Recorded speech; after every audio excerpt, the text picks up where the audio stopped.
friends, welcome to the video. As you can probably tell by the title, I've had a busy all day today, DIYing and upcycling some chairs. I found these chairs in the loft in my new house and I really thought they were really beautiful. But I didn't really like the colour and I didn't think the colour would match much of my other furniture and design, so I thought I'd give it a go at upcycling. I know it can be a bit controversial because I know there's probably some beautiful furniture out there that people have just painted over, but this furniture is a little bit dirty, had a little bit of paint on it already, stains on it, so I don't think it was any big loss and I wouldn't use them otherwise, so just recycling, good for the environment. So here's the video, I hope you enjoy it. Yeah, thanks for watching. So I'm just going to put a little disclaimer out here and say that I've never done this before. So the first things I got were some rubber gloves so I could give it a clean, a duster so I could dry it off, a bucket, that bucket was from Poundland, and just some sponges just to give it a good old clean down because they were pretty gross. I got these rollers from B&M Bargains and not gonna lie, they were pretty rubbish, so don't get those ones. This sandpaper was just from Poundland as well, and this bleach was just in the house already when I came in.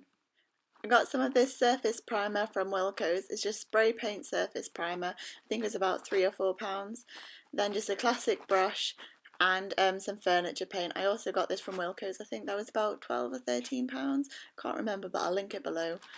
So the first step of this process was just putting some bleach and some warm water in a bucket and then giving the chairs a good clean down. It's important to have your rubber gloves on for this bit, but yeah, I just did a really watery mixture and just give it a good old scrub because I've been in the attic collecting dust for a long time. Then I just rinsed off some of that bleach as best I could, just get the bubbles off and things, and then just got a cloth and just dried it down. The next stage was to go and get some sandpaper from inside. I didn't realise, but that Poundland sandpaper, it actually has different ones, so it's got fine, coarse and medium. So I went in with the medium one first, but it was actually probably a little bit too not hard enough to actually give it a good scrub down, so I went in with some coarse one afterwards. So just make sure you pick the right sandpaper for the job that you're trying to do. You also might notice that I'm doing this outside. I put this little dust sheet down just to protect the concrete outside, and because I was using surface primer, which was spray paint, I wanted to work in a well ventilated area, so I just thought outside would be easiest, but obviously didn't want to spray paint my concrete all grey, so yeah. So I went in with my primer. I had to shake well for 2 minutes, but I'm sure whichever primer you use will have the instructions on the back, so I just had a little read of that. Just working in short, sharp bursts, making sure I don't get too close so it doesn't drip down. Yeah, just read the instructions on the back. I've also got a video about how I spray painted, so there's some good tips in there if you want some more tips. I'll link that video down below as well. I didn't have a tray for the paint, so I did a makeshift one out of the roller packet. So that's what I've got my my paint in there, if you're wondering what the hell I'm doing. There was a bit where I left this to dry, but I just cut it out because it was just black screen staring at the chairs. So I cut the bit out where you leave it to dry. That's quite important as well because you don't want to be painting over it when it's wet. So I found it was best not to get too much paint on your brush because you don't want drips, but also not have too little on your brush because then you just end up with little gaps in the paint and you just see the grey and the wood through it. So you just got to get the right amount on your brush and then you just spread it out quickly and try move your brush in the same direction as the grain on the wood and just work up and down like in straight lines because it just makes it look a little bit neater. Also, you might notice that I'm dressed like a bit of a bag lady. I did end up covered in paint, so if it wasn't so freezing outside I probably wouldn't have worn this coat, but unfortunately those were the conditions I was in, so my coat is now covered in paint. The rest of my clothes I am not bothered about. They're very old, so yeah, that's a good tip. Make sure you're wearing either overalls or ugly clothes that you don't mind if they get covered in paint. I think if possible it is best to try work in a logical sequence order because On the first chair I did this and I entirely covered it the first lick of paint I gave. The second chair I just kind of doing whatever I felt like, and then I did go back in and realise that I'd missed quite a few spots. So try work in a logical manner and keep remembering to move around and look at it from all angles just to check that you can't see any brown or grey anywhere. I was actually really impressed with this chalk paint that I used. I think it had a really good pigment. So you can see all I had is one coat of, oh well, a couple of coats of primer, and then it's got a really nice colour on it already.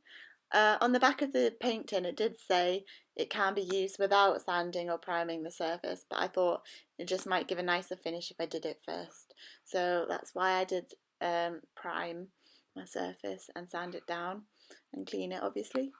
So you can see I'm just using a brush here, but the problem obviously with the brush is you are going to get brush stroke lines. So that's why I wanted to get little rollers, but unfortunately the rollers that I got from B&M Bargains, unless I was just being a complete idiot, the stick didn't fit in the roller. So every time I'd go to roller, the head would just go flying off, and like then the stick that you put it on would just like end up scratching the paint. So on the big seat of the chair I try and persevere with it anyway, because I think it just does give a nicer finish for big surfaces.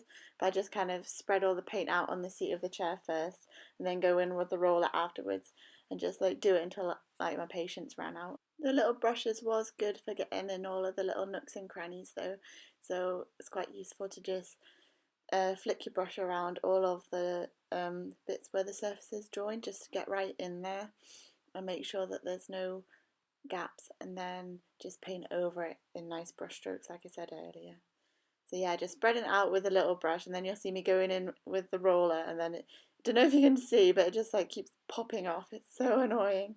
But yeah, the roller did give a nicer finish for the seat and the big surface areas. Yeah, so just going in with my second coat on the first chair, just mainly focusing on the front, but I was getting really, really cold, my hands were freezing, so I was just trying to get the majority of it done, and then I'll probably let it dry overnight before I go in with another coat. But as you can see, yeah, the finish was pretty good off just one and a little bit coats, so I was pretty happy with these chairs. I think they'll go nicely in my kitchen until I get my kitchen properly done. Yeah, a good little find for not very much money at all. You can just make your chairs look so much more modern and clean and fresh. That's why I went for white. I know some people do like to paint the legs of their chairs a different colour, and I think that would have looked really cool as well, but I just wasn't brave enough, and this was the only furniture paint I had. I didn't know how good it was going to be, so I just bought one paint pot of it. I was like reading all the reviews online, and I think all of the furniture paint had like very mixed reviews, apart from the really, really expensive stuff. And because I'm quite a novice, I just wanted like something that wasn't too expensive, just easy and simple to use. So I just got this one, and I was pretty impressed with it. So Wilko's does have its own brand of furniture paint as well, but that had pretty mixed reviews too. So maybe I'll give Wilko's a try. Maybe I could compare it and then do a review of which one I found easier to work with. Thanks for watching, guys. See you again soon. Hope you enjoyed the video.